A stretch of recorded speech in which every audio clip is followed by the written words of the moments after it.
Hi ಎಲ್ರಿಗೂ ನಮಸ್ಕಾರ, welcome to my channel. ಇಲ್ಲಿದ್ರೆ ಚೆನ್ನಾಗಿ ಡೈಲಿ ಹಾಗೆ ಸುಗಂಧ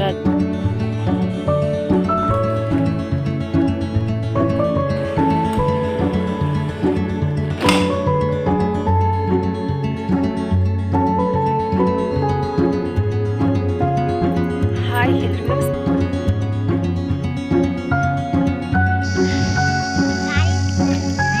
ತೆಗಿ ಜೋರಾಗಿ ಎಳಿಬೇಕು.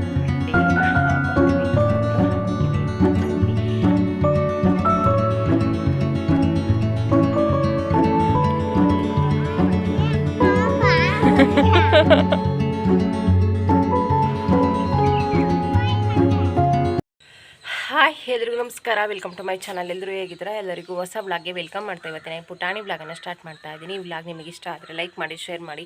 ಪ್ಲೀಸ್ ನಮ್ಮ ಚಾನಲ್ಗೆ ಯಾರು ಸಬ್ಸ್ಕ್ರೈಬ್ ಆಗಿಲ್ಲ ಸಬ್ಸ್ಕ್ರೈಬ್ ಮಾಡ್ಕೊಂಡು ಸಪೋರ್ಟ್ ಮಾಡಿ ಅಂತ ಕೇಳ್ಕೊಳ್ತಾ ಇದ್ದೀನಿ. ಬನ್ನಿ ಇವತ್ತಿನ ಪುಟಾಣಿ ವ್ಲಾಗನ್ನು ಸ್ಟಾರ್ಟ್ ಮಾಡೋಣ. ಇವತ್ತು ಬೆಳಗ್ಗೆ ದೊಡ್ಡಮ್ಮನ ಮನೆಯಿಂದ ಬಂದಾಗಿಂದ ವ್ಲಾಗ್ ಮಾಡೋದಕ್ಕಾಗಲಿಲ್ಲ. ಇವತ್ತು ವಾರ ಆಯಿತು ನಮ್ಮದು. ಫಸ್ಟ್ ಮನೆಯೆಲ್ಲ ಕ್ಲೀನ್ ಮಾಡ್ಕೊಂಡು ಸ್ವಲ್ಪ ಪಾತ್ರೆ ತೊಳೆಯೋದಿತ್ತು, ಎಲ್ಲ ತೊಳೆದು ಮನೆ ಕ್ಲೀನ್ ಮಾಡಿ ಫ್ರೆಶ್ ಅಪ್ ಆಗಿ ಪೂಜೆ ಮಾಡಿ ಎಲ್ಲದೂ ಕೂಡ ಆಯಿತು. ಇವಾಗ ಊಟ ಮಾಡಬೇಕು. ಬೆಳಗ್ಗೆಯಿಂದ ಮಧ್ಯಾಹ್ನ ತನಕ ವಾರ ಮಾಡಿದ್ದೀನಿ. ಹಾಗೆ ಇವಾಗ ತೊಂಡೆಬಳ್ಳಿ ತೊಗೊಂಡು ಬಂದು ಹಾಕಿದ್ನೆಲ್ಲ ದೊಡ್ಡಮ್ಮನ ಮನೆಯಿಂದ ತೋರಿಸ್ತೀನಿ ಎಷ್ಟು ಚೆನ್ನಾಗಿ ಬಂದಿದೆ ಅಂತ. ಇಲ್ಲಿದ್ರೆ ಚೆನ್ನಾಗಿ ಡೈಲಿ ನೀರು ಹಾಕ್ಬೋದು ಅಂತ ಮಲ್ಲಿಗೆ ಗಿಡ ಮತ್ತು ತೊಂಡೆಬಳ್ಳಿ ಎಲ್ಲ ತೊಗೊಂಡು ಬಂದು ಇಲ್ಲೇ ಹಾಕಿದ್ದೆ. ನೋಡಿ ಎಷ್ಟು ಚೆನ್ನಾಗಿ ತೊಂಡೆಬಳ್ಳಿ ಬಂದಿದೆ ಅಂತ. ಇಷ್ಟುದ್ದ ಬಂದಿದೆ. ಇನ್ನು ಸ್ವಲ್ಪ ದೊಡ್ಡದಾದಮೇಲೆ ಅದನ್ನು ತೋಟದೊಳಗೆ ಹಾಕ್ತೀನಿ. ಪ್ಯಾಕೆಟಲ್ಲಿದ್ದರೆ ಚೆನ್ನಾಗಿ ಬಿಡಲ್ಲ. ನೀರೆಲ್ಲ ಹಾಕಿದ್ದೀನಿ. ಇದೊಂದು ಪ್ಯಾಕೆಟ್ ಹೋಗಬಹುದು ಅಂತ ಅನಿಸುತ್ತೆ. ಅಂತಂದರೆ ಅವ್ರು ಕಡ್ಡಿ ತಂದು ಕೊಟ್ಟಿದ್ದು ದಿನವೇ ಹಾಕಲಿಲ್ಲ, ನೆಕ್ಸ್ಟ್ ಡೇ ಹಾಕ್ತೆ. ಹಂಗಾಗಿ ಇವೆಲ್ಲದನ್ನು ತೊಗೊಂಡು ಬಂದು ದಿನವೇ ಹಾಕಿದ್ದೀನಿ. ಹಾಗಾಗಿ ಇವೆಲ್ಲ ಚೆನ್ನಾಗಿದ್ದಾವೆ. ತೊಂಡೆಬಳ್ಳಿ ನಂಗೆ ಸಿಕ್ಕಾಪಟ್ಟೆ ಇಷ್ಟ ಆಯಿತು. ನೋಡಿ ಎಷ್ಟು ಚೆನ್ನಾಗಿ ಬಂದಿದೆ ಅಂತ. ಹಾಗೆ ಸುಗಂಧರಾಜ ಶುರುವಾಗಿದೆ ಈಗ. ಅಲ್ಲೇ ಎಷ್ಟು ಚೆನ್ನಾಗಿ ಬಂದಿದೆ ನೋಡಿ. ನಾಳೆ 5 ಹೂ ಸಿಗುತ್ತೆ. ಇವತ್ತೊಂದು ಸ್ವಲ್ಪ ಇತ್ತು. ನಾನು ಅಲ್ಲೇ ತೆಗೆದು ಪೂಜೆ ಎಲ್ಲ ಮಾಡಿ ಆಯಿತು. ಮನೆ ಮುಂದೆ ಬಂದ್ರೆ ಫುಲ್ಲು ಘಮ ಘಮ ಅಂತ ಇರುತ್ತೆ. ತೊಂಡೆಬಳ್ಳಿ ಸಾರಿ ಅದೇ ಬರ್ತಾಯಿದೆ, ಸುಗಂಧರಾಜ ಇರೋದ್ರಿಂದ. ನಾವು ಮನೇಲಿದ್ದರೆ ಎಷ್ಟು ಕೆಲಸ ಬೇಕಾದ್ರೂ ಮಾಡಬಹುದು. ಬಟ್ ಇಲ್ಲಿಂದನಾದ್ರು ಬಂದಾಗ ಅಷ್ಟು ಕೆಲಸ ಮಾಡೋದಕ್ಕೆ ಮನಸ್ಸೇ ಇರೋದಿಲ್ಲ. ತುಂಬ ದೂರ ಏನಲ್ಲ, ಹತ್ರನೇ ಇರೋದು. ಬಟ್ ಆದ್ರೂ ಕೂಡ ಕೆಲಸನೂ ಜಾಸ್ತಿ ಇತ್ತು. ಮನೆಯೆಲ್ಲ ಕ್ಲೀನ್ ಮಾಡಿಕೊಂಡು ಪಾತ್ರೆ ಸ್ವಲ್ಪ ಇತ್ತು, ಅದನ್ನೆಲ್ಲ ತೊಳೆದು ಫ್ರೆಶ್ ಅಪ್ ಆಗಿ ಹೂವು ಎತ್ತಿ ಪೂಜೆ ಎಲ್ಲ ಆಯಿತು. ಪೂಜೆ ಸಿಂಪಲ್ ಆಗಾದ್ರೂ ವಾರಗಳಲ್ಲಿ ಪ್ರತಿದಿನ ಅಂತೂ ಪೂಜೆ ಮಾಡೇ ಮಾಡ್ತೀವಿ. ಅದರಲ್ಲೂ ವಾರದ ದಿನ ಪೂಜೆ ಮಾಡಿಲ್ಲ ಅಂತಂದರೆ ಸಮಾಧಾನ ಅಂತ ಅನಿಸೋದೇ ಇಲ್ಲ.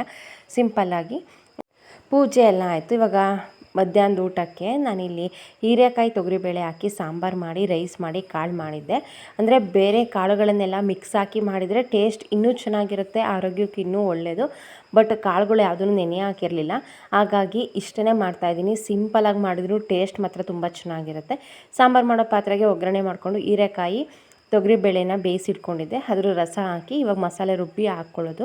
ನಾನು ಮಾಮೂಲಿ ಬಸ್ಸಾರು ಯಾವ ಥರ ಮಾಡ್ತೀನಿ ಇದನ್ನು ಕೂಡ ಅದೇ ಥರ ಮಾಡಿರೋದು. ಇದು ಬಸ್ ಸಾಂಬಾರು ರೆಸಿಪಿ. ತುಂಬ ಅಂದರೆ ತುಂಬಾ ಚೆನ್ನಾಗಿರುತ್ತೆ. ನನಗೆ ಈ ಸಾಂಬಾರು ಕೂಡ ತುಂಬ ಇಷ್ಟ ಹೀರೆಕಾಯಿಂದು. ಜೊತೆಗೆ ಇದ್ರ ಕಾಳು ಬರೀ ಬೇಳೆ ಹಾಕಿದ್ರೂ ಕೂಡ ಕಾಳು ಮಾತ್ರ ಸಿಕ್ಕಾಪಟ್ಟೆ ಚೆನ್ನಾಗಿರುತ್ತೆ. ನನಗೆ ತುಂಬಾ ಇಷ್ಟ. ಮಿಕ್ಸ್ ಕಾಳುಗಳನ್ನು ಹಾಕಿ ಇನ್ನೊಂದು ಸಲ ಮಾಡಬೇಕು. ಕಾಳು ಯಾವುದು ನೆನೆಸಿಟ್ಟಿರಲಿಲ್ಲ, ಹಾಗಾಗಿ ಬೇಳೆ ಹಾಕಿ ಮಾಡಿದ್ದೆ ಅಷ್ಟೇ.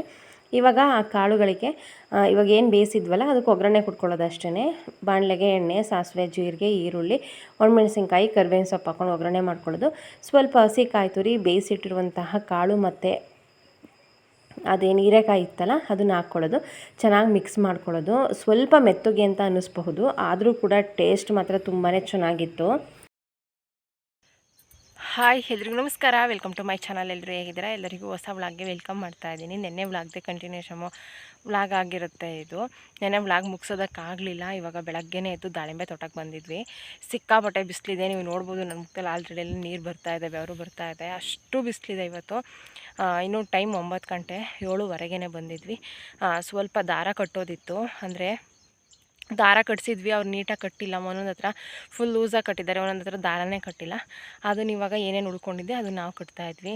ದಾರ ಇಲ್ಲೇ ಇದೆ ಅಂತ ಅಂದ್ಕೊಂಡು ಬಂದ್ವಿ, ಬಟ್ ಇಲ್ಲಿ ದಾರ ಇಲ್ಲ. ಹಾಗಾಗಿ ತೊಗೊಂಡು ಬರ್ತೀನಿ ಅಂತ ಮನೆಗೆ ಹೋದರು. ಸಿಕ್ಕಾಪಟ್ಟೆ ಬಿಸಿಲಾಗ್ತಾಯಿತ್ತು. ಹಾಗಾಗಿ ಒಂದು ಸ್ವಲ್ಪ ಹೊತ್ತು ಕೂತಿರೋಣ ಅಂತ ಅಂದ್ಕೊಂಡು ಇಲ್ಲಿಗೆ ಬಂದು ಕೂತಿದ್ದೀನಿ. ಈಗ ನೋಡಬೇಕು ಎಷ್ಟೋ ತನಕ ಕೆಲಸ ಮಾಡೋಕ್ಕಾಗುತ್ತೆ ಮಾಡಿ ನಂತರ ಮನೆಗೆ ಹೋಗೋದು. ನೆರಳಿದ್ರೆ ಒಂದು ಸ್ವಲ್ಪ ಜಾಸ್ತಿನೇ ಮಾಡ್ಬೋದು, ಬಟ್ ಬಿಸಿಲಿದ್ರೆ ಈ ಥರ ಇದ್ದರೆ ಒಂದು ಗಂಟೆಗೆ ಫುಲ್ ಸುಸ್ತಾಗ್ಬಿಡುತ್ತೆ. ಆಲ್ರೆಡಿ ಅಲ್ಲೇ ಹಕ್ಕಿಗಳು ಕಾಯಿ ಕಡಿಯೋದಕ್ಕೆ ಶುರು ಮಾಡಿದ್ದಾವೆ. ಅದನ್ನಿನ್ನೂ ಇವಾಗಲೇ ತಿನ್ನೋದಕ್ಕಾಗೋದಿಲ್ಲ, ಇನ್ನೊಂದು ಮಂತ್ ಆದ್ರೂ ಹೋಗಬೇಕು ಕಾಯಿ ತಿನ್ನೋದಕ್ಕೆ. ಸ್ವಲ್ಪನೂ ಟೇಸ್ಟ್ ಇರೋಲ್ಲ, ಒಗ್ರಾಗಿರುತ್ತೆ. ಆದ್ರೂ ಕೂಡ ಅಲ್ಲೇ ಕಾಯನ್ನು ಕಡಿಯೋದಕ್ಕೆ ಶುರು ಮಾಡಿದ್ದಾವೆ. ಮತ್ತು ಇದೊಂಥರ ರೋಗ, ನಮ್ಮದು ಹೋದ ಸಲ ಜಾಸ್ತಿ ಕಾಯಿ ಇದೇ ಥರ ರೋಗ ಬಂದು ಹೋಗಿದ್ದು. ಅಂದರೆ ಸ್ವಲ್ಪ ಕಪ್ಪಾಗಿರುತ್ತೆ, ಜಾಸ್ತಿ ಕಪ್ಪಾಗ್ತಾ ಆಗ್ತಾ ಬರುತ್ತೆ, ಅದನ್ನು ಕಿತ್ತಾಕಬೇಕು, ಇಲ್ಲಾಂದರೆ ಪಕ್ಕದ ಕಾಯಿಗೂ ಬರುತ್ತಂತೆ. ಜೊತೆಗೆ ಅದು ಸ್ವಲ್ಪ ದಪ್ಪದಾದ ತಕ್ಷಣ ಈ ಥರ ಒಡವು ಬರುತ್ತೆ. ಹಾಗಾಗಿ ಸ್ವಲ್ಪ ಸಣ್ಣದಿದ್ದಾಗಲೇ ಕೀಳಿಸಿ ಎಸೆಸ್ತಾರೆ. ಅದನ್ನು ತೋಟದೊಳಗೂ ಕೂಡ ಹಾಕೋದಿಲ್ಲ, ದೂರ ಹಾಕಬೇಕು ಅಂತ ಹೇಳ್ತಾರೆ. ಅಂದರೆ ಅದರಿಂದನೂ ಮತ್ತು ಬೇರೆ ಕಾಯಿಗೂ ಕೂಡ ಎಫೆಕ್ಟ್ ಆಗುತ್ತೆ ಅಂತ. ನೋಡಿ ಅದು ಈ ಥರ ಒಡ್ಕೊಂಡಿರುತ್ತೆ. ಕೆಂಪು ಕಾಣಿಸ್ತಿರ್ಬೋದು, ಬಟ್ ಅದನ್ನು ತಿನ್ನೋಕ್ಕಾಗಲ್ಲ, ಟೇಸ್ಟ್ ಇರೋಲ್ಲ, ಅಂದರೆ ಒಬ್ಬೊಬ್ರು ಥರ ಇರುತ್ತೆ. ಇನ್ನೊಂದು ಮಂತ್ ಹೋದರೆ ತಿನ್ನೋ ಥರ ಆಗುತ್ತೆ. ಅಲ್ಲಿಂದ ಕೆಲಸ ಎಲ್ಲ ಮುಗಿಸ್ಕೊಂಡು ಮನೆಗೆ ಬಂದು ಇವಾಗ ವಾಂಗಿಬಾತ್ ಮಾಡ್ತಾಯಿದ್ದೀನಿ. ಅಡುಗೆ ಅವ್ರವ್ರ ಇಷ್ಟ ಅಂತೆ, ಅವ್ರಿಗೇನು ಇಷ್ಟ ಅದನ್ನು ಆ್ಯಡ್ ಮಾಡ್ತಾ ಹೋಗ್ಬೋದು, ಅವ್ರಿಗೇನು ಇಷ್ಟ ಇಲ್ಲ ಅದನ್ನು ಲೆಸ್ ಮಾಡ್ತಾ ಹೋಗ್ಬೋದು. ಅದೇ ಥರ ನಾನು ಯಾವ ಥರ ಮಾಡ್ತೀನಿ ಅಂತ ತೋರಿಸ್ತೀನಿ. ಪಲಾವ್ ಥರ ಕುಕ್ಕರ್ಗೆ ಹಾಕಿ ಒಂದು ಟೈಮಲ್ಲಿ ಮಾಡ್ತಾರಲ್ಲ ಆ ಥರ ಮಾಡಿದರೆ ಏನಾಗುತ್ತೆ ಅಂತ ಅಂದರೆ ಮುಳುಗಾಯಿ ಎಲ್ಲ ಚೆನ್ನಾಗಿ ಬೆಂದೋಗ್ಬಿಡುತ್ತೆ, ಫುಲ್ ಸಾಫ್ಟಾಗಿ ಆಗಿಬಿಡುತ್ತೆ. ನಾನು ಮುಳುಗಾಯಿನ ಈ ಥರ ಕಟ್ ಮಾಡಿ ಹಾಕಿದ್ದೀನಿ.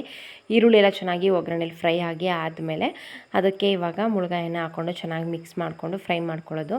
ಅದು ಎಣ್ಣೆಲೇನೆ ಬೇಯಬೇಕು, ಹಾಗಾಗಿ ಎಣ್ಣೆ ಸ್ವಲ್ಪ ಜಾಸ್ತಿ ಹಾಕಿರಬೇಕು. ಉಪ್ಪೆಲ್ಲ ಹಾಕೋದ್ರಿಂದ ಬೇಗನೆ ಬೆಂದೋಗ್ಬಿಡುತ್ತೆ. ಇದ್ರ ಮೇಲೆ ಒಂದು ಪ್ಲೇಟನ್ನು ಕ್ಲೋಸ್ ಮಾಡಿ ಒಂದು 3 ರಿಂದ 4 ನಿಮಿಷ ಬೇಯಿಸ್ಕೊಳ್ತೀನಿ. ನೋಡಿ ಇವಾಗ 4 ನಿಮಿಷ ಆಗಿದೆ, ಚೆನ್ನಾಗಿದ್ದು ಸಾಫ್ಟ್ ಆಗಿದೆ. ಇಷ್ಟ ಆದರೆ ಸಾಕು. ಇದಕ್ಕಿವಾಗ ವಾಂಗಿಬಾತ್ ಪೌಡ್ರು, ಸ್ವಲ್ಪ ಗರಂ ಮಸಾಲ ಹಾಕ್ತೀನಿ, ಸ್ವಲ್ಪ ಅರಿಶಿನದ ಪುಡಿ, ಕೊತ್ತಂಬರಿ ಸೊಪ್ಪು ಖಾಲಿ ಆಗಿತ್ತು ಹಾಗಾಗಿ ಹಾಕಿಲ್ಲ. ಹುಣಸೆ ಹಣ್ಣಿನ ರಸ, 1 ಸ್ಪೂನ್ ಆಗುವಷ್ಟು ಬೆಲ್ಲ, ಇಷ್ಟನ್ನು ಹಾಕ್ಕೊಂಡು ಕುದಿಸ್ಕೊಂಡು ನಂತರ ರೈಸ್ ಮಾಡಿ ತಣ್ಣಗಾಗೋದಕ್ಕೆ ಅಂತ ಎತ್ತಿಟ್ಟಿದ್ದೆ, ಅದನ್ನು ಹಾಕ್ಕೊಂಡು ಮಿಕ್ಸ್ ಮಾಡ್ಕೊಳ್ಳೋದು. ಬೆಳಗಿನ ತಿಂಡಿ ಆದಷ್ಟು ನಾನು ಇವಾಗ ಹೇಗೆ ಅಂತಂದರೆ ಮುಂಚೆ ಎಲ್ಲ ಹೆಲ್ತಿಯಾಗಿರಬೇಕು, ಟೇಸ್ಟಿಯಾಗಿರಬೇಕು ಆ ಥರ ಎಲ್ಲ ನೋಡಿ ಮಾಡ್ತಾಯಿದ್ದೆ. ಬಟ್ ಇವಾಗ ಟೈಮ್ ಇಲ್ಲದ ಕಾರಣ ಚೆನ್ನಾಗಿರಬೇಕು, ಜೊತೆಗೆ ಬೇಗ ಕೂಡ ಆಗಬೇಕು, ಆ ಥರ ನೋಡಿ ಮಾಡ್ತೀನಿ. ರೈಸ್ ಮಾಡಿ ತಣ್ಣಗಾಗೋದಕ್ಕೆ ಎತ್ತಿಟ್ಟಿದ್ದೆ, ಈಗ ಎಲ್ಲದನ್ನು ಹಾಕಿ ಮಿಕ್ಸ್ ಮಾಡ್ತಾಯಿದ್ದೀನಿ. ನಾನು ರೈಸ್ ಜಾಸ್ತಿನೇ ಮಾಡಿದ್ದೆ ಮಧ್ಯಾಹ್ನಕ್ಕೂ ಆಗಲಿ ಅಂತ, ಬಟ್ ಯಾವುದೋ ನೆನಪಲ್ಲಿ ಎಲ್ಲದನ್ನು ಹಾಕಿ ಮಿಕ್ಸ್ ಮಾಡಿಬಿಟ್ಟೆ. ನಾನೇನು ಅಂದ್ಕೊಂಡಿದ್ದೆ, ಗುಜ್ಜು ಸ್ವಲ್ಪ ಎತ್ತಿಡೋಣ, ವೈಟ್ ರೈಸ್ ಸ್ವಲ್ಪ ಹಾಗೆ ಬಿಡೋಣ ಅಂತ ಅಂದ್ಕೊಂಡು ಮಾಡಿದೆ. ಬಟ್ ಏನೇನೋ ತಲೆ ಒಳಗೆ ಇಟ್ಕೊಂಡು ಫುಲ್ ಎಲ್ಲದನ್ನು ಹಾಕಿ ಮಿಕ್ಸ್ ಮಾಡಿಬಿಟ್ಟೆ. ಹಾಗಾಗಿ ಮಧ್ಯಾಹ್ನಕ್ಕೂ ಇದನ್ನೇ ತಿನ್ನೋ ಥರ ಆಯಿತು. ಟೇಸ್ಟ್ ಚೆನ್ನಾಗಿತ್ತು. ನನ್ನ ಹಸ್ಬೆಂಡ್ಗೆ ಅಷ್ಟೊಂದೇನು ಇಷ್ಟ ಆಗೋದಿಲ್ಲ, ಹಾಗಾಗಿ ಅವ್ರು 1 ಟೈಮ್ ಅಷ್ಟೇ ತಿಂದಿದ್ದು. ಅಲ್ಲಿಂದ ಅಮ್ಮನ ಮನೆಗೆ ಹೋದೆ. ನಾನು ಹೋಗ್ತೀನಿ ಅಂತ ಅಂದ್ಕೊಂಡಿರಲಿಲ್ಲ, ಅವತ್ತು ಬಂದಾಗ ಆಧಾರ್ ಕಾರ್ಡ್ ಏನೇನೋ ಇಲ್ಲೇ ಬಿಟ್ಟು ಹೋಗ್ಬಿಟ್ಟಿದ್ದೆ, ಹಾಗಾಗಿ ತೊಗೊಂಡೋಗೋಣ ಅಂತ ಅಂದ್ಕೊಂಡು ಬಂದೆ. ಇದು ನಾನು ಓದಿರುವಂತಹ ಸ್ಕೂಲು, ಸಿಕ್ಕಾಪಟ್ಟೆ ನೆನಪುಗಳಿದೆ. ಅಲ್ಲಿಂದ ಮನೆ ಹತ್ರ ಹೋದೆ. ಅಮ್ಮಗೂ ಕೂಡ ಹೇಳಿರಲಿಲ್ಲ ನಾನು ಬರ್ತಾಯಿದ್ದೀನಿ ಅಂತ, ಹಾಗಾಗಿ ಅವರೆಲ್ಲ ಬೀಗ ಎಲ್ಲ ಹಾಕ್ಕೊಂಡು ತೋಟಕ್ಕೆ ಹೋಗ್ಬಿಟ್ಟಿದ್ರು. ಹಾಗಾಗಿ ಮತ್ತೆ ಫೋನ್ ಮಾಡಿದೆ, ನಾನು ಬಂದಿದ್ದೀನಿ, ಕೀ ಎಲ್ಲಿದೆ ಅಂತ. ಮತ್ತು ಕೀ ಎಲ್ಲ ತೊಗೊಂಡು ಮನೆ ಒಳಗೆ ಹೋಗಿ ಅವ್ರು ಬರೋವರೆಗೂ ವೆಯ್ಟ್ ಮಾಡ್ತಾಯಿದ್ದೆ. ನೀನು ಹೇಳಿ ಬರೋದಲ್ವಾ, ಹೇಳ್ದೆ ಬಂದಿದ್ಯಾ ಅಂತ ಅಂದರು. ಬೇಗನೆ ಬಂದರು ತೋಟದಿಂದನೂ ಕೂಡ, ನನಗೋಸ್ಕರ ಕಾಯೋ ಜೀವಗಳದು. ಒಂದು ಫೋನ್ ಮಾಡಿದರೆ ಸಾಕು ಬರ್ತೀನಿ ಅಂತ, ಬರೋದನ್ನೇ ಕಾಯ್ತಾ ಇರ್ತಾರೆ. ನಾನಿರೋವರೆಗೂ ಕೂಡ ನನಗೆ ಪ್ರೀತಿ ಸಿಗಲಿ ಅಂತ ದೇವ್ರ ಹತ್ರ ಕೇಳ್ಕೊಳ್ತೀನಿ. ನನ್ನ ಮಗಳಿಗಂತೂ ಸಿಕ್ಕಾಪಟ್ಟೆ ಖುಷಿ. ಅವಳಿಗೆ ಬ್ಯಾಗ್ ಕೊಟ್ಟಿದ್ದೆ ತೊಗೊಂಡು ಒಳಗೆ ಬಾ ಅಂತ. ಅವಳಿಗೆ ಗೇಟ್ ಹಾಕೊಳ್ಳುತ್ತೆ, ಬಿಟ್ಟರೆ ಬಿಡೋದೇ ಇಲ್ಲ ಅಂತ ಇಟ್ಕೊಂಡು ನಿಂತಿದ್ಲು. ಹಾಯ್ ಫ್ರೆಂಡ್ಸ್, ಇವಾಗ ಅಮ್ಮನ ಮನೆಗೆ ಬಂದ್ವಿ. ಬರೋ ಪ್ಲಾನ್ ಇರಲಿಲ್ಲ, ಅವತ್ತು ಬಂದಿದ್ದನಲ್ಲ, ಅವತ್ತು ಏನೇನೋ ಡಾಕ್ಯುಮೆಂಟ್ಸ್ ಎಲ್ಲ ಇಲ್ಲೇ ಬಿಟ್ಟೋಗ್ಬಿಟ್ಟಿದ್ದೆ, ಹಾಗಾಗಿ ತೊಗೊಂಡೋಗೋಣ ಅಂತ ಅಂದ್ಕೊಂಡು ಬಂದೆ. ನಾನು ಬರೋ ಅಷ್ಟರಲ್ಲಿ ತೋಟಕ್ಕೆ ಹೋಗಿದ್ರು. ಅವ್ರಿಗೆ ಗೊತ್ತಿಲ್ಲ ನಾನು ಬರ್ತೀನಿ ಅಂತ. ಕೀ ಮಾಮೂಲಿ ಎಲ್ಲಿಗಿಡ್ತಾರೆ ನನಗೆ ಗೊತ್ತಿತ್ತು, ಹಾಗಾಗಿ ಕೀ ತೊಗೊಂಡು ಮನೆ ಒಳಗೆ ಹೋದೆ. ಫೋನ್ ಮಾಡಿದ್ದೆ, ಈಗ ಬರ್ತೀವಿ ಅಂತ ಅಂದರು. ಹಾಗಾಗಿ ವೆಯ್ಟ್ ಮಾಡ್ತಾಯಿದ್ದೀನಿ. ಸಂಜೆವರೆಗೂ ಇದ್ದು, ಇವಾಗಲೇ ಮಧ್ಯಾಹ್ನ ಆಗಿದೆ, ಸಂಜೆವರೆಗೂ ಇದ್ದು ಹೋಗೋದು. ಸಂಜೆವರೆಗೂ ಅವ್ರು ತೋಟದಲ್ಲಿ ಇದ್ದಿದ್ರೆ ಹಸು ಎಲ್ಲ ಮೇಯಿಸ್ಕೊಂಡು ಸಂಜೆಗೆ ವಾಪಸ್ ಒಂದ್ಸಲ ಹೊಡ್ಕೊಂಡು ಬರೋರು. ನಾವು ಬರ್ತೀವಿ ಅಂತ ಹೇಳಿದ್ಕೆ ಹಸು ಎಲ್ಲ ಹೊಡ್ಕೊಂಡು ಬಂದುಬಿಟ್ಟಿದ್ರು. ಹಾಗಾಗಿ ಇಲ್ಲಿ ರೋಡ್ ಸೈಡಲ್ಲೆಲ್ಲ ಮೇವಿರುತ್ತಲ್ಲ, ಅಲ್ಲಿ ಕಟ್ಟು ಬರ್ತೀನಿ. ಸುಮ್ಮನೆ ಮನೆ ಹತ್ರ ಇದ್ದರೆ ಅದು ಕೂಡ ಕೂಗ್ತಾ ಇರುತ್ತೆ, ಅಲ್ಲಿದ್ದರೆ ಆ ಮೇವು ತಿನ್ಕೊಂಡು ಚೆನ್ನಾಗಿರುತ್ತೆ ಅಂತ. ನಮ್ಮಮ್ಮ ನಮ್ಮನ್ನೆಷ್ಟು ಕೇರ್ ಮಾಡ್ತಾರೆ, ಹಸುಗಳನ್ನು ಅಷ್ಟೇ ಕೇರ್ ಮಾಡ್ತಾರೆ. ಯಾವಾಗಲೂ ಏನಾದರೂ ಅದಕ್ಕೆ ಮುಸ್ರೆ ಇಡೋದು, ನೀರು ಇಡೋದು, ಮೇವು ಹಾಕೋದು, ಆ ಥರ ಏನಾದ್ರೂ ತಿನ್ನಿಸ್ತಾನೆ ಇರ್ತಾರೆ. ನನ್ನ ಮಗಳಿಗೆ ಸಿಕ್ಕಾಪಟ್ಟೆ ಭಯ ಹಸ್ಗಳು ಅಂತ ಅಂದರೆ, ಆಡ್ತಾ ಇಲ್ಲ. ಅಷ್ಟು ದೂರ ಬಂದ್ರೂ ಕೂಡ ಅಮ್ಮ ಬಸ್ಸಾರು, ರೈಸು, ಕಾಳು ಮಾಡಿದರು. ನಮ್ಮ ಕಡೆ ಜಾಸ್ತಿ ಬಸ್ಸಾಂಬಾರು ಮಾಡ್ತೀವಿ, ಆರೋಗ್ಯಕ್ಕೂ ಒಳ್ಳೆಯದು, ಟೇಸ್ಟ್ ಕೂಡ ತುಂಬ ಚೆನ್ನಾಗಿರುತ್ತೆ. 2 ದಿನ ಆಗುತ್ತೆ ಈ ಸಾಂಬಾರು ಮಾಡಿದರೆ, ಹಾಗಾಗಿ ಆಲ್ಮೋಸ್ಟ್ ಬಸ್ಸಾಂಬಾರನ್ನೇ ಮಾಡ್ತೀವಿ. ನೆಂಚ್ಕೊಳ್ಳೋದಕ್ಕೆ ಪಲ್ಯ ಇರುತ್ತಲ್ಲ, ಅಂದರೆ ಕಾಳೊಗ್ಗರಣೆ, ಅದು ತುಂಬ ಚೆನ್ನಾಗಿರುತ್ತೆ. ಹಸು ಎಲ್ಲ ಮೇಯೋದಕ್ಕೆ ಕಟ್ಟಿದ್ರು. ಇವಾಗ ಸಂಜೆ ಆಯಿತು, ಹಸು ಮನೆಗೆ ಹಿಡ್ಕೊಂಡು ಹೋಗೋದಕ್ಕೆ ಅಂತ ಬಂದಿದ್ವಿ. ಇದು ನಮ್ಮದು ಹಿತ್ಲು ಇದು. ಅಂದರೆ ಹಳ್ಳಿ ಕಡೆ ಸ್ವಲ್ಪ ಜಾಗ ಇರುತ್ತೆ, ಅಲ್ಲಿ ಹಸು ಕಟ್ಟೋದಕ್ಕೆ ಅಥವಾ ಸೌದೆ ಇಟ್ಕೊಳ್ಳೋದಕ್ಕೆ, ಹುಲ್ಲು ಒಟ್ಕೊಳ್ಳೋದಕ್ಕೆ ಸ್ವಲ್ಪ ಜಾಗ ಬಿಟ್ಕೊಂಡಿರ್ತಾರೆ. ಅದನ್ನು ಹಿತ್ಲು ಅಂತ ಕರೀತಾರೆ. ನಿಮ್ಮೂರಲ್ಲಿ ಏನಂತ ಕರೀತಾರೆ ಅಥವಾ ನೀವು ಕರಿತೀರಾ ಕಮೆಂಟಲ್ಲಿ ತಿಳಿಸಿ ಆಯಿತಾ, ನನಗೂ ಕೂಡ ಗೊತ್ತಾಗುತ್ತೆ. ಅಲ್ಲಿ ಸಗಣಿ ಎಲ್ಲ ತೆಗೆದು ಕ್ಲೀನ್ ಮಾಡಿ ಗುಡಿಸಿ ಇವಾಗ ಗೇಟ್ ಹಾಕ್ತಾ ಇದ್ದಾರೆ. ಅಂದರೆ ಮತ್ತೆ ನಾಳೆ ಬಂದಾಗ ಜಾಗ ರೆಡಿ ಇರಬೇಕಲ್ಲ, ಹಾಗಾಗಿ ಆವಾಗಿನ ಕೆಲಸ ಆವಾಗಲೇ ಮುಗಿಸ್ಕೊಳ್ಬೇಕು. ಇವತ್ತಿನ ವ್ಲಾಗನ ಇಲ್ಲೇ ಎಂಡ್ ಮಾಡ್ತಾ ಇದ್ದೀನಿ. ಇನ್ನು ಊರಿಗೆ ಹೊರಡುವಂತಹ ಸಮಯ. ಸಿಗ್ತೀನಿ ಮುಂದಿನ ಹೊಸ ವ್ಲಾಗಲ್ಲಿ. Thank you.